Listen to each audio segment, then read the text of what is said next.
देखिए friends, Radhe Radhe friend. तो देखिए कितना ही प्यारा लटकन बनाए हैं, जो ब्लाउज में सुबह में आप लोग को दिखाएं, इसका भी वीडियो में छोड़ी हुई हूँ फ्रेंड्स। तो देखिए कितना सुंदर लटकन बनाई हूँ, और इतना प्यारा लग रहा था ना फ्रेंड्स बनाने में, क्या बोले, इतना मतलब कितना प्यारा ब्लाउज बना है, पैकिंग करके बनाए हैं फ्रेंड्स। और शायद दीदी को पसंद आए, जो दीदी दी हैं बनाने।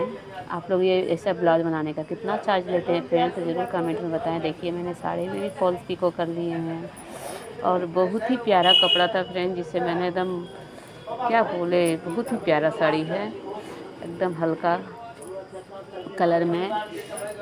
तो देखिए फ्रेंड्स, साड़ी ब्लाउज दीदी का रेडी हो गया है, तो दीदी कल ले जाएंगी, शादी में उनको जाना है। तो आप लोग बने रहिए वीडियो में अंत तक। तो आप लोग सब्सक्राइब करें, वीडियो अच्छा लगे तो लाइक करें फ्रेंड्स। और राधे राधे, जय श्री कृष्णा, गुड बाय।